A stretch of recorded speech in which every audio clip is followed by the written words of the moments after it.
আসসালামু আলাইকুম। তৃতীয় শ্রেণীর সুপ্রিয় শিক্ষার্থীবৃন্দ, আশা করছি তোমরা সকলে ভালো আছো। গত পর্ব পর্যন্ত আমি তোমাদের সাথে তোমাদের গণিত বইয়ের ধারাবাহিকভাবে 62 নম্বর পৃষ্ঠা পর্যন্ত আলোচনা করেছি। এখন তোমাদের সাথে আলোচনা করব তোমাদের বইয়ের 63 নম্বর পৃষ্ঠা থেকে। তোমাদের অধ্যায় 6 ভাগ থেকে এখন আমরা শুরু করব। এর পূর্বে আমি তোমাদেরকে 62 পৃষ্ঠা পর্যন্ত ধারাবাহিকভাবে ভিডিও দিয়েছি, যাতে তোমরা সকল পৃষ্ঠার সমাধান সহজে দেখতে পারো। চলো আমরা এখান থেকে শুরু করি। প্রত্যেকে কয়টি করে পাবে? এখানের মধ্যে দেখো আমাদেরকে কিছু বিস্কুট দিয়েছে, বলেছে 12টি বিস্কুট আছে। এখানে 3 জনকে যদি সমানভাবে ভাগ করে দিই তাহলে প্রত্যেকে কতটি করে বিস্কুট পেতে পারে?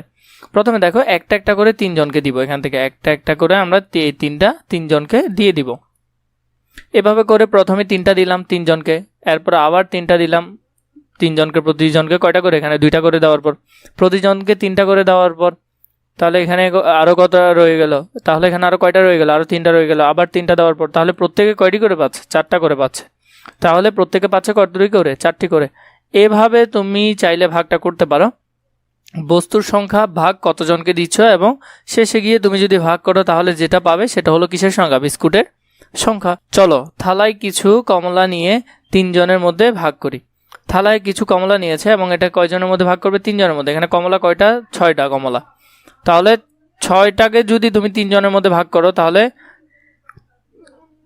একজনে কতটি করে পাবে? একজনে 2টা করে পাবে। যেমন ধরো এভাবে যদি আমরা ভাগটা শিখে নিই, 6কে আমরা কত দিয়ে 3 জনের মধ্যে ভাগ করব, তাহলে 3 দুগুণে 6। তাহলে প্রতিজনে কয়টা করে পাবে? 2টা করে পাবে। তাহলে প্রত্যেকে পাচ্ছে কয়টি করে? 2টি করে। এখানে 6 বসাবে, এখানে 3 দিয়ে ভাগ করলে কত আসবে? 2 আসবে। এভাবে করে তোমরা চাইলে করতে পারো। 3 নম্বরে আমাদেরকে আরেকটি কাজ দিয়েছে, 18টি চকলেট আছে। যদি 6 জন শিশুকে এই চকলেটগুলো সমানভাবে দেওয়া হয় তবে প্রত্যেক শিশু কয়টি করে চকলেট পাবে? তাহলে সমানভাবে 18টা চকলেট আমরা ভাগ করব। তাহলে মোট চকলেটের সংখ্যা কতটা? মোট চকলেটের সংখ্যা হলো 18টা। এবং এখানে কয়জনের মধ্যে ভাগ করে দিবে? 6 জনের মধ্যে। তাহলে 6 জনের মধ্যে যদি ভাগ করে দিই তাহলে 18কে আমরা মাঝখানে লিখবো আর এদিকে 6 জনের মধ্যে ভাগ করতেছি। তাহলে 6-এর নামটা বলবো। 6-কে 6, 6 দুগুণে 12, 3 6 18। তাহলে প্রত্যেকে কয়টি করে পাচ্ছে? প্রত্যেকে 3টা করে পাচ্ছে। তাহলে চকলেট পাবে প্রতিজনে কয়টি করে? 3টি করে চকলেট পাবে। এর পরবর্তীতে 20 নাম্বার, যদি এখানে এর পরবর্তী পৃষ্ঠা যদি আমরা খেয়াল করি, 20টি কলা আছে। যদি 5 জন শিশুকে কলাগুলো সমানভাবে দেওয়া হয় তবে প্রত্যেকে কয়টি করে কলা পাবে? গুণ ব্যবহার করে কিভাবে উত্তর পাওয়া যায় তা চিন্তা করি ও আলোচনা করি। প্রথমে যখন আমরা 5 জন শিশুকে একটি করে কলা দেই তখন 5-একে কতটা খরচ হয়? কলা যায় 5টা। যখন 2টা করে দেই তখন 5 দুগুণে 10, তাহলে তখন হয় 10টা। যখন 3টা করে দিই তাহলে 3 গুণ 5 জনকে, 3 পাঁচা কতটা? 3 পাঁচা 15টা। যখন 4টা করে দিই তখন 4 গুণ 5, 4 পাঁচা কত? 20টা। তাহলে আমাদের কাছে কলা ছিল কয়টা? 20টা। তাহলে কয়জনকে দিতে পারবো? 4 জনকে দিতে পারবো। তাহলে যদি ভাগ করি তাহলে প্রত্যেকে কতটি করে?